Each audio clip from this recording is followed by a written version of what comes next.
ও মার্গদর্শনে এবং মাননীয় মুখ্যমন্ত্রী প্রফেসর ডক্টর মানিক শাহ মহোদয়ের সুযোগ্য নেতৃত্বে বিজেপি নেতৃত্বাধীন সরকার দ্বিতীয়বার রাজ্যের ক্ষমতা আসতে সক্ষম হয়েছে, যাতে রাজ্যকে উন্নয়ন ও সমৃদ্ধির পথে এগিয়ে নিয়ে যেতে পারে। আমি সেজন্য বিশ্বাস করার জন্য আন্তরিক ধন্যবাদ জ্ঞাপন করছি। অধিকত আমি মহতী সভা, মাননীয় মুখ্যমন্ত্রী, মাননীয় বিরোধী দলনেতা সহ সকল সদস্যদের শুভেচ্ছা জানাচ্ছি। আমি এই অধিবেশনের চিরাচরিত কথা শাসক এবং বিরোধী পক্ষের মধ্যে মত বিনিময়, আলোচনা এবং সহযোগিতা, পারস্পরিক সম্মান ও শ্রদ্ধা বজায় রেখে চলবে।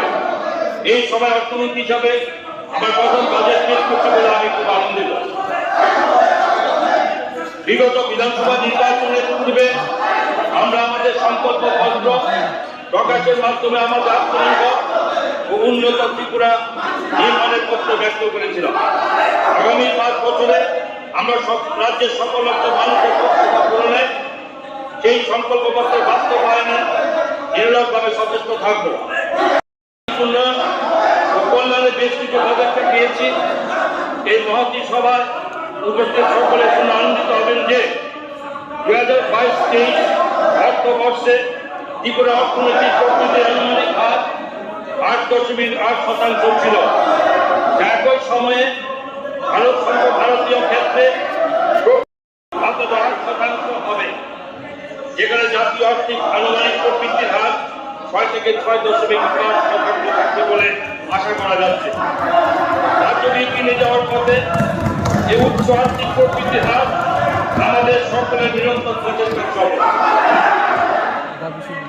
এই বাজেটে অগ্রাধিকারের বিষয়গুলি হল প্রথমত মূলধনী বিনিয়োগে পরিকাঠামো উন্নয়ন ও সুশাসনের মাধ্যমে দীর্ঘমেয়াদী ও পরিবেশ সামঞ্জস্যপূর্ণ অর্থনৈতিক অগ্রগতির এক নতুন সূচনা করা।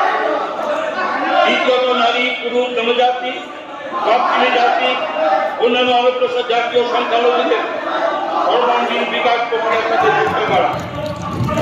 তৃতীয়ত কৃষি ও কৃষি সম্পর্কিত ক্ষেত্রের বিকাশ এবং স্থায়ী উৎকৃষ্ট কৃষি পদ্ধতির সুনিশ্চিতকরণ এবং পরিবেশের সকল মানুষের জীবনযাত্রার মান উন্নয়ন এবং স্বাস্থ্য উদ্যোগ নেওয়া হয়েছে এবং 2000 হেক্টর জমিতে মিলেট চাষে ফলনের জন্য 13 মেট্রিক টন মিলেট বীজ এবছর বিতরণ করা হবে। বাজারজাতকরণের সুযোগ সৃষ্টি করতে এবং কৃষকদের ফলনের ভালো দাম পাওয়ার জন্য 18 মে 2023 তারিখ দিল্লি হাটে এক অনুষ্ঠানের মাধ্যমে 2 পদক্ষেপ আনারস বাজারজাতকরণ আনুষ্ঠানিক করা হয়েছে। অর্গানিক কুইন পাইনাপেলকে ত্রিপুরা মৌলিক উৎপাদন হিসাবে ভৌগোলিক শনাক্তকরণ শুরু করা হয়েছে। ত্রিপুরা রাজ্য থেকে 2022 সালে উদ্যানজাত ফসল যেমন বেল 640 মেট্রিক টন, তেঁতুল 162 মেট্রিক টন, আনারস 0.75 মেট্রিক টন, লেবু 10 মেট্রিক টন বাংলাদেশে এবং 1735 মেট্রিক টন আনারস দেশের বিভিন্ন প্রান্তে রপ্তানি করা হয়েছে। এবছর রাজ্য সরকার কৃষি শহর এলাকায় শহরে কৃষি ব্যবস্থাপনা শুরু করেছে। 2022-23 বছরে প্রধানমন্ত্রী কিষাণ সম্মান নিধি প্রকল্পে 2.33 লক্ষ কৃষকের ব্যাংক অ্যাকাউন্টে 148 কোটি টাকা স্কলারশিপ দেওয়া হয়েছে।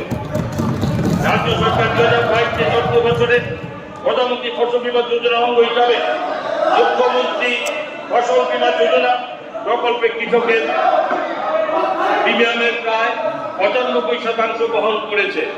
এদের 3.65 লক্ষ কৃষক উপকৃত হয়েছে।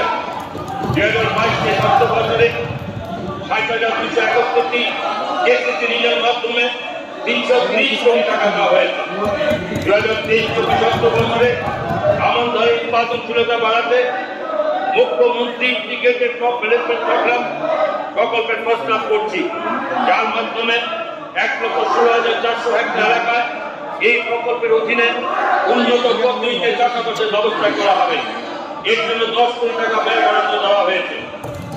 কৃষকদের উন্নত চাষাবাদের বিষয়ে পরামর্শ দেওয়ার জন্য কিষাণ সহায়তা মোবাইল অ্যাপ নামে একটি নতুন মোবাইল অ্যাপ চালু করার প্রস্তাব রাখছে। রাজ্যে ঊনকোটি জেলার কুমারঘাট এবং গোমতী জেলা অমরপুরে তথ্য প্রযুক্তি সুবিধা সমৃদ্ধ সহ 2টি নতুন agriculture development research and training centre গড়ে তোলার প্রস্তাব রাখছি। এর জন্য 4.10 কোটি টাকা ব্যয় বরাদ্দ ধার্য করা হয়েছে। এনিম্যাল রিসার্চ ডেভেলপমেন্ট রাজ্য সরকার দুধ, মাংস এবং দুধ উৎপাদনের বৃদ্ধির জন্য বিভিন্ন উদ্যোগ গ্রহণ করেছেন। মুখ্যমন্ত্রী স্বনির্ভর পরিবার যোজনার আওতায় 2022-23 অর্থ বছরে 2,882টি গোটারি, 19,808টি পোল্ট্রি এবং 6,710টি ডাকারি ইউনিট বিতরণ করা হয়েছে। কৃষকদের দোল করায় সুবিধা পৌঁছে দিতে 13টি মোবাইল ভেটেরিনারি ইউনিট চালু করা হয়েছে। রাজ্য সরকার জনজাতি সুবিধাভোগীদের মাথার পিছু 1.50 লক্ষ টাকা দিয়ে 25টি দুগ্ধজাত ইউনিট, 393টি পিগ রিয়ারিং ইউনিট এবং 383টি গোট রিয়ারিং ইউনিট স্থাপন করেছে। 2023-24 আর্থিক বছরে রাজ্যে গাভীর বংশবৃদ্ধির উন্নয়ন কর্মসূচির অঙ্গ হিসাবে 1.40 লক্ষ কৃত্রিম গর্ভধারণ রোগ ব্যবহার করবে। এর মধ্যে 70,000 ইউনিট সেক্স সর্টেড সিমেন্ট এবং 70,000 ইউনিট কনভেনশনাল সিমেন্ট ব্যবহৃত হবে। কাঙ্কিনগরে একটি আধুনিক কৃত্রিম গর্ভধারণ প্রশিক্ষণ কেন্দ্র এবং 5টি ক্ষেত্রে ক্ষতিপূরণ দেওয়া হবে। ফিশারিজের ক্ষেত্রে চিফ মিনিস্টার স্বনির্ভর পরিবার যোজনার অধীনে 62,000 মৎস্য চাষীকে মাছের পোনা সরবরাহ করা হয়েছে।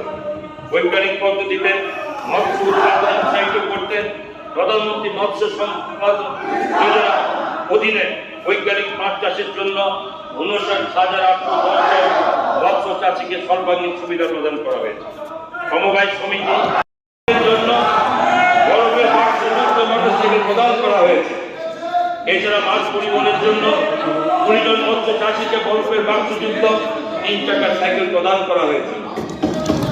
রাজ্য মৎস্য চাষে ও উৎপাদনে উৎকর্ষতা সুনিশ্চিত সর্বোত্তম ব্যবহার করা যায় এবং মৎস্য চাষ যাতে রাজ্যের যুব সমাজের একটি বড় অংশের জন্য জীবিকা ও কর্মসংস্থানের সুযোগ সৃষ্টি করে। আমি এই উদ্দেশ্যে মুখ্যমন্ত্রী মৎস্য বিকাশ যোজনার ঘোষণা করছি, যার মধ্যে মৎস্য উৎপাদন বৃদ্ধি, মাছের পুনঃ উৎপাদন ইত্যাদি করা হবে। এই প্রকল্পের জন্য আমি 12 কোটি টাকা ব্যয় বরাদ্দ রেখেছি। এডুকেশন আমি পিএমসি স্কিমের মাধ্যমে প্রতিটি ব্লকে একটি করে মডিউল লেভেল 3 চালু করা হবে। 2023-24 অর্থ বছরে মৌলিক স্বাস্থ্য পরিকাঠামোকে শক্তিশালী করার জন্য 30 কোটি টাকা ব্যয় করে 100টি উপস্বাস্থ্য কেন্দ্র নির্মাণ করা হবে।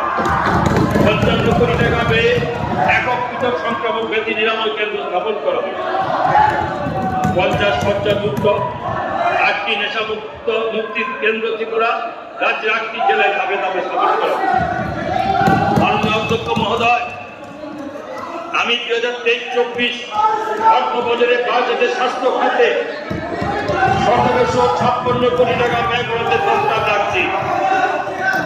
Food civil supply and consumer affairs রাজ্য সরকার 2023 সালের জানুয়ারি মাস থেকে 4,93,766টি প্রায়োরিটি হাউসহোল্ড এবং 1,08,916টি অন্তর্জীব অন্ন যোজনার অন্তর্ভুক্ত মোট 6,02,682টি পরিবারকে বিনামূল্যে চাল বিতরণ করছে। 2022 অর্থবর্ষে মোট 3,297টি বাস্তুচ্যুত পরিবারে 10,146 জন সদস্যদের গণবেতন ব্যবস্থা স্পেশাল স্কলারশিপ চালু করা হয়েছে। এর অধীনে স্নাতকোত্তর স্তরে 5,000 টাকা এবং ডিপ্লোমা কোর্সের জন্য 4,000 টাকা করে 2023-24 অর্থ বছরে বাজেটে বিদ্যালয় নির্মাণের জন্য আমি 50 কোটি টাকা ব্যয় বরাদ্দ রেখেছি। সমাজের দুর্বল অনগ্রসর ছাত্রছাত্রীদের অনলাইনে ভর্তির আবেদনের সুবিধার জন্য একটি ওয়েব অ্যাপ্লিকেশন পোর্টাল তৈরি করা হবে। 2022-23 অর্থ বছরে রাজ্য সরকার ছাত্রীদের মধ্যে 44,600টি বাইসাইকেল বিতরণ করেছে। সাইকেল টু গার্ল স্টুডেন্ট প্রকল্পটি 2023-24 অর্থ বছরে চালু থাকবে। এই জন্য 9 কোটি টাকা ব্যয় বরাদ্দ করা হয়েছে। আগামী মুখ্যমন্ত্রী করোনা আত্মনির্ভর যোজনা নামে এক নতুন পরিকল্পনা প্রস্তাব রাখছে, যার মাধ্যমে দ্বাদশ মান পরীক্ষার প্রথম 100 জন স্থানাধিকারী মেয়েদের বিনামূল্যে স্কুটি প্রদান করা হবে। এতে মেয়েরা উচ্চশিক্ষায় অনুপ্রাণিত হবে। আমি আনন্দের সঙ্গে জানাচ্ছি যে বিএমসি এবং বিদ্যাজ্যোতি প্রকল্পে 400টি সরকারি বিদ্যালয়কে আধুনিকরণ করা হবে। ত্রিপুরার শিক্ষার পরিকাঠামো উন্নয়নের জন্য আগামী 5 বছরে 2000 কোটি টাকা খরচ করা হবে।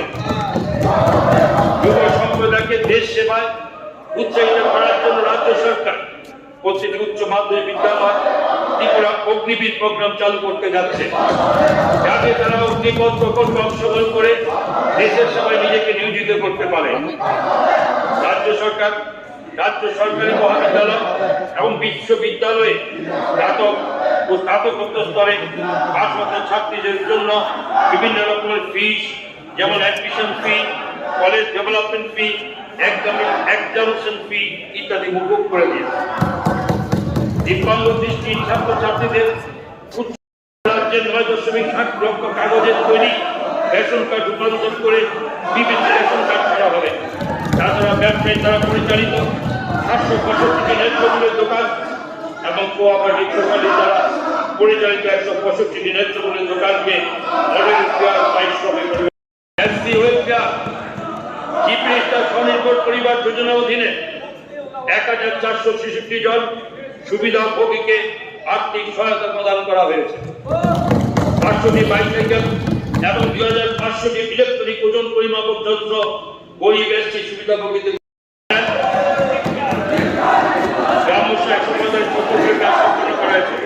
এবং এতে 8.37 কোটি টাকা ব্যয় করা হয়েছে। 2023 ছাত্রছাত্রীদের জন্য 141.19 লক্ষ টাকা pre metric scholarship class 9 and 10 বাবদ 12,100 জন ছাত্রছাত্রীর জন্য 640.75 লক্ষ টাকা, পোস্ট মেট্রিক স্কলারশিপ বাবদ 34,150 জন ছাত্রছাত্রীর জন্য 6,252.2 লক্ষ টাকা এবং ডক্টর বি.আর. আম্বেদকর মেরিট অ্যাওয়ার্ডের অধীনে 10,500 জন ছাত্রছাত্রীর জন্য 82 লক্ষ টাকা ব্যয় করা লক্ষ্য রাখা হয়েছে। 500 জন ছাত্রছাত্রীকে এককালীন আর্থিক সহায়তা বাবদ 390 লক্ষ টাকা দেওয়া হবে। 2023-24 অর্থ বছরে Tripura state cooperative development corporation থেকে 3,100 জন সুবিধাভোগীকে 27 কোটি টাকা সহজ শর্তে ঋণ দেওয়ার পরিকল্পনা হয়েছে। পরিকাঠামোগত উন্নয়নের লক্ষ্য ডক্টর আম্বেদকর উৎসব ধাম প্রোগ্রামের অধীনে পিএমএজি ওয়াইড তালিকাভুক্ত গ্রামগুলিতে 30টি কলেজ নির্মাণ করা হবে। ওবিসি ওয়েলফেয়ার পঞ্জীকৃত শ্রমিক পরিবার এই প্রকল্পের সুবিধা ভোগ করবে। গত বছর শ্রমিকদের কল্যাণে আগরতলার গুঞ্জনম ইন্ডাস্ট্রিয়াল এস্টেটে 100 শয্যা বিশিষ্ট একটি ইএসআইসি মডেল স্থাপন করে শিলান্যাস করা হয়েছে। এর নাম হয়েছে 1948 সংস্করণ করে রাজ্য সরকার 20টি বিভিন্ন নথিভুক্ত পেশায় নিযুক্ত শ্রমিকদের ন্যূনতম মজুরি হার বৃদ্ধি করেছে, যা 1 অক্টোবর 2022 তারিখ থেকে কার্যকর করা হয়েছে। সোশ্যাল ওয়েলফেয়ার সোশ্যাল এডুকেশন মাননীয় অধ্যক্ষ মহোদয়, রাজ্য সরকার 2022 সালের অক্টোবর মাস থেকে সমস্ত স্টেট এবং সেন্ট্রাল সোশ্যাল পেনশন স্কিমের অধীনে সমস্ত সামাজিক পেনশনভোগীদের মাসিক 2000 টাকা হারে পেনশন প্রদান করেছে।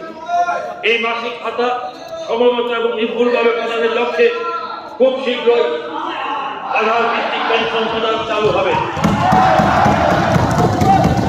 যে সমস্ত এলাকায় অঙ্গনওয়াড়ি কেন্দ্র নেই, এরকম এলাকায় 234টি নতুন অঙ্গনওয়াড়ি সেন্টার মঞ্জুর করা হয়েছে। এর মধ্যে 44টি নতুন অঙ্গনওয়াড়ি সেন্টার শুধুমাত্র সেটেলদের মঞ্জুরি হয়েছে। গর্ভবতী মায়েদের ঐকান্তিকভাবে মজুরির ক্ষতিপূরণ এবং পুষ্টি নিশ্চিত করা ব্লককে প্রধানমন্ত্রী মাতৃবন্দনা যোজনা 2022-24 বছরে 10,157 জন গর্ভবতী প্রসূতি মায়ের আর্থিক সহায়তা করা। মুখ্যমন্ত্রী মাতৃ পুষ্টিকর প্রকল্পে সমস্ত গর্ভবতী মহিলারা প্রতিটি অ্যান্টি নেটাল চেক আপের পর 500 টাকা করে চাকরিতে 2,000 টাকা করে পাচ্ছেন।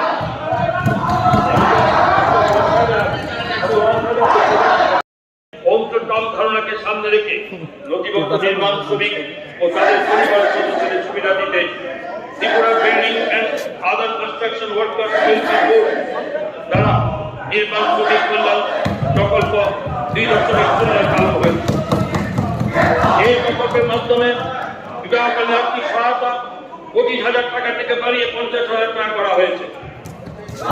আন্তঃশিক্ষা বাবদ সহায়তা 5,000 টাকা থেকে 10,000 টাকা, মাতৃকালীন সুবিধা 5,000 টাকা থেকে 1,000 টাকা, শিক্ষার ক্ষেত্রে প্রতি অর্থ 8,000 থেকে 20,000 টাকা, স্বাভাবিক মৃত্যুর ক্ষেত্রে এককালীন আর্থিক অনুমোদন 20,000 টাকা থেকে বাড়িয়ে 2 লক্ষ টাকা, দুর্ঘটনাজনিত মৃত্যুর ক্ষেত্রে প্রতি অর্থ 40,000 টাকা থেকে বাড়িয়ে 4 লক্ষ টাকা করা হয়েছে। পঞ্জীকৃত নির্মাণ শ্রমিকদের জন্য সুদের উপর ভর্তুকিতে সর্বোচ্চ 6 লক্ষ টাকা পর্যন্ত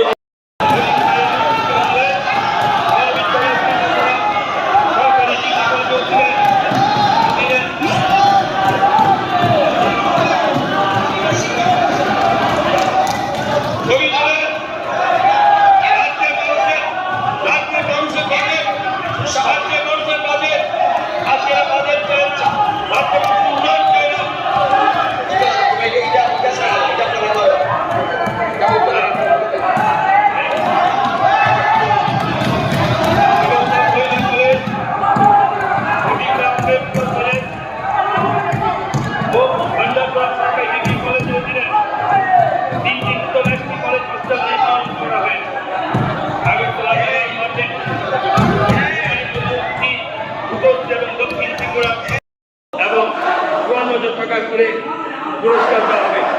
যত্ন ও সুরক্ষার প্রয়োজন এবং 473 জন শিশুকে কনসার্সিভ অ্যান্ড ফরেস্ট কেয়ার অ্যালাউন্স হিসাবে প্রতি মাসে 4,000 টাকা করে প্রদান করা হয়েছে। দ্বিতীয় লিঙ্গের ব্যক্তিদের আর্থসামাজিক উন্নয়নে রাজ্য সরকার একটি সুসংগত নীতি চালু করবে। মোট 5 কোটি টাকা ব্যয়ে 4 দিকে নির্মাণ করার প্রস্তাব রাখছে।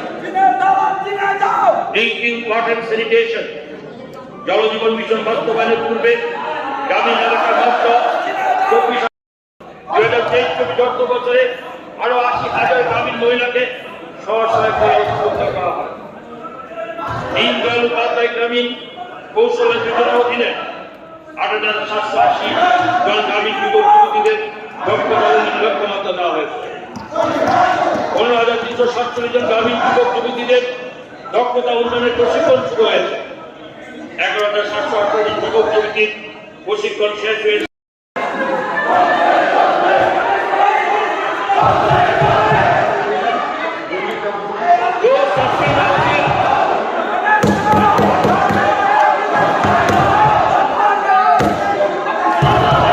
ইতিহাসে কলঙ্কজনক অধ্যায়।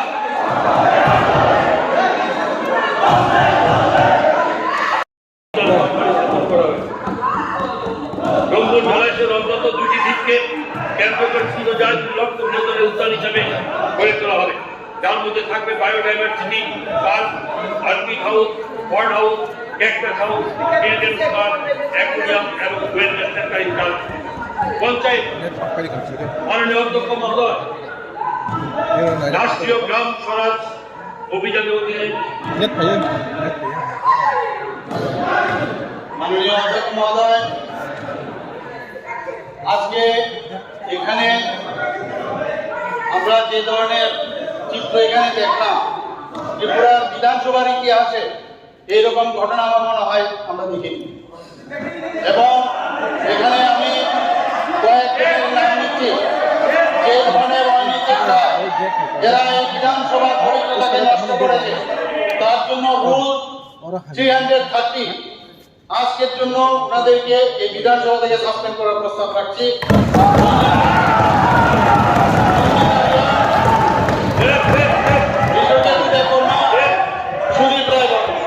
ধন্যবাদ।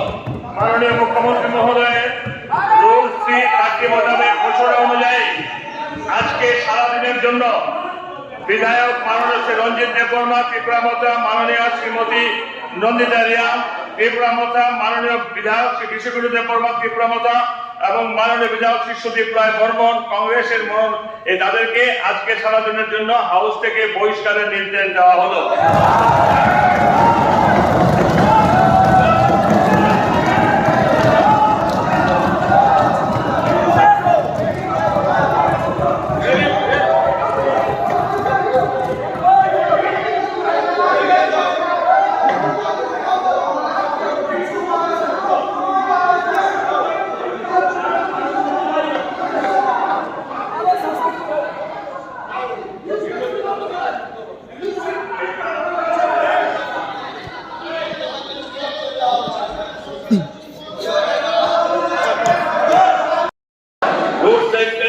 বিউটিফিকেশন অফ ত্রিপুরা নামক একটি প্রকল্প চালু করেছে, যার অধীনে 134 ফিট রাস্তায় গাছ লাগানো হয়েছে।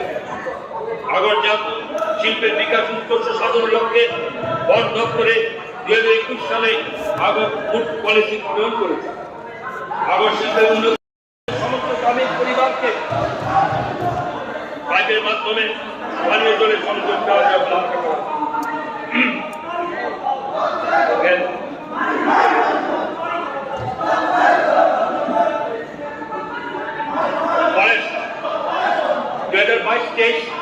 অর্থ বছর রাজ্য সরকার 10,387 হেক্টর পাইপ বনাঞ্চলে নতুন বৃক্ষরোপণ করে 3,272 হেক্টর এলাকায় বাঁশ লাগানো হয়েছে, যারা অর্থনীতি ও বাণিজ্যিক ক্ষেত্রে খুবই গুরুত্বপূর্ণ। রাজ্য সরকার ভবন মহোদয় রাষ্ট্রীয় গ্রাম সড়ক অভিযানের অধীনে 44টি পঞ্চায়েত ভবন ও 2টি ডিস্ট্রিক্ট পঞ্চায়েত বিকাশ সেন্টারের রাজ্যের 65,000-এর বেশি জনপ্রতিনিধি এবং কর্মচারী ক্যাপাসিটি বিল্ডিং পেরিয়ে বিভিন্ন দপ্তর উন্নয়ন এবং মৌলিক পরিষেবা সংক্রান্ত বিষয়ে জনগণের অধিকার আমার সরকার নামক একটি ওয়েব বেসড অ্যাপ্লিকেশন আগামী 3 বছরে চিফ মিনিস্টার মডেল ভিলেজ স্কিমের আওতায় 120টি গ্রাম পঞ্চায়েত ও ভিলেজ কাউন্সিলকে মডেল ভিলেজ হিসাবে উন্নীত করা হবে, যাতে অন্যরাও সেসব গ্রামগুলিকে অনুকরণ করতে পারে।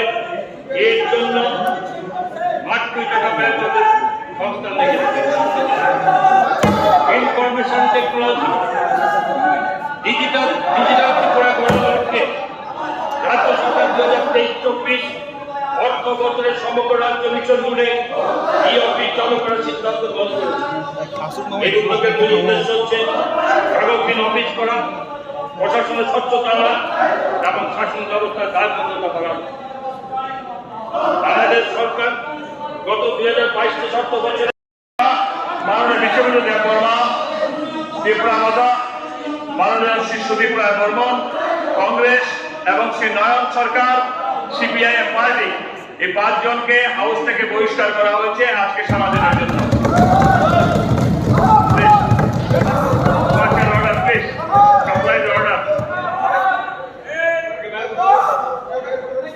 হ্যাঁ, ওনাদেরকে ইয়ে করুন, watch and order please please please please.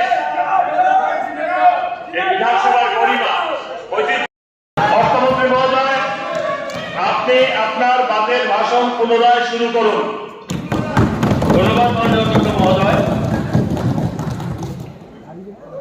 Panchayat রাষ্ট্রীয় গ্রাম সড়ক অভিযান জাস্ট এ মিনিট মাননীয় ওয়াচ অ্যান্ড অর্ডার। আপনারা আমার ঘোষণা শুনেছেন, যাদের নাম বলেছি ওনাদেরকে বহিষ্কার করার বন্দোবস্ত করুন। Watch and order please.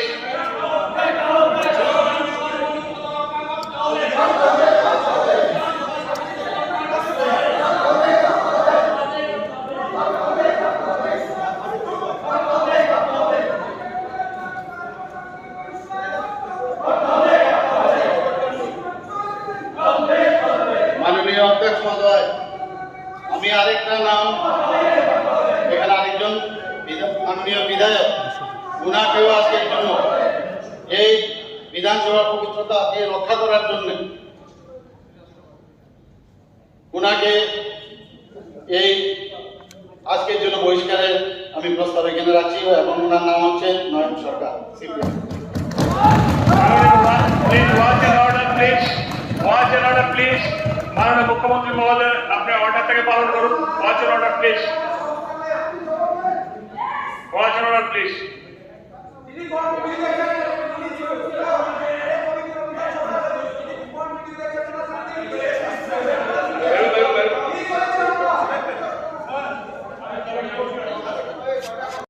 বিরোধিতা করতেই পারে, স্লোগান দিতেই পারে, ওনাদের এডুকেশন দেখাইতে পারে, কিন্তু এই ব্যাড ম্যানারে সারা ভারতবর্ষ দেখছে, এই ব্যাড ম্যানারে এই প্রস্তুতি, এই আন্দোলন, এই লড়াই, এটা অত্যন্ত নিম্নমানের। আমরা একসময় লড়াই করেছি ওই দেশে, আমরা লড়াই করতে ওই দেশে, কিন্তু নিম্নরুচির পরিচয় দেয়নি। মাননীয় finance minister, you continue and watch and order, please comply the order, please. Watch and order, please.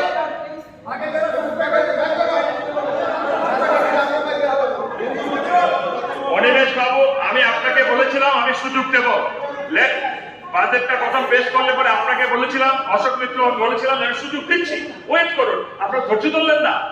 আমি বলেছি আপনাকে কথা বলার একজন ওষুধটা কেন বাতিল করলাম সেটা সুযোগ দেব, আপনি শুনলেন না। আপনি একটা সিনিয়র ম্যান, অভিজ্ঞ মানুষ, আপনি শুনলেন না। আমি খুব ব্যথা পেয়েছি আপনার কাছ থেকে যে আমি বলেছি আপনার বক্তব্য শোনার 100 বার সুযোগ দেব বাজেট পেশের পরে। এটা কি হলো? Please watch N order, please watch order, please comply the order. মাননীয় অধ্যক্ষ মহোদয়, রাজ্যের জনগণ এটা সকলে চলে যাওয়া উচিত। এই বিধানসভার যদি ডিগনিটি মেনটেন করতে হয় চলে যাওয়া উচিত। পরে এসে আপনার রাত ঝাড়বেন, পরে এসে আবার রাত ঝাড়ুন, কোনো অসুবিধা নেই, স্কোপ আছে, রাত কাটতে পারবেন, কোনো অসুবিধা নেই। আমি বলেছি যে সুযোগ দেবো আলোচনা, কত বাজেটটা পেশ হোক। Speaker decision is the final decision, কেউ কিছু করতে পারবে না, স্বয়ং সুপ্রিম কোর্টও কিছু করতে পারবে না। Speaker decision is the final decision, কিচ্ছু করার নেই, কিচ্ছু করার নেই, কিচ্ছু করার নেই। Speaker decision is the final decision. আপনার জিতেন বাবু সিনিয়র মেম্বার, অনিমেষ বাবু বহুত পুরানো, system is this. Speaker decision তার উদ্যোগ করতে পারবে না। প্লিজ যাদেরকে বহিষ্কার করা হয়েছে তবু যদি আমি জানি না মাননীয় স্পিকার কনসিডার করবে কিনা জানি না, ভদ্রভাবে যদি জায়গায় যায় বসে যেতে পারে তাহলে মে consider or may not, I don't know, আমার মনে হয় উচিত। সেক্ষেত্রে আমি মাননীয় মুখ্যমন্ত্রীকে অনুরোধ করব, যদি সদস্যরা আমাদের রাজ্যেরই সদস্যরা বিভিন্ন দলের হতে পারে, যার যার জায়গায় চলে গেলে কুবুদ্ধি শুনতে নেই, দুই একজন আছে এখানে কুবুদ্ধি দেওয়া, কুবুদ্ধি শুনতে নেই। তো যদি আমি বিরোজিৎ বাবু সিনিয়র মেম্বার আছে, বিরোজিৎ বাবু সিনিয়র মেম্বার, গোপাল রায় সিনিয়র মেম্বার, জিতেন চৌধুরী সিনিয়র মেম্বার এবং আমার অনিমেষ বাবু পুরনো মেম্বার, আমি অনুরোধ করবো সেখানে যদি জায়গা দিয়ে বসেন, নেতা স্পিকার অর্ডার তো আমরা মানতে হবে। মাননীয় সদস্যগণ, লেটস আন্ডারস্ট্যান্ড, আপনারা জায়গায় বসুন, কথা শোনা হবে, ধৈর্য ধরে বসুন। যারা স্যার নিশ্চয়ই কনসিডার করুন। আপনারা আদেশ দিয়েছেন তো।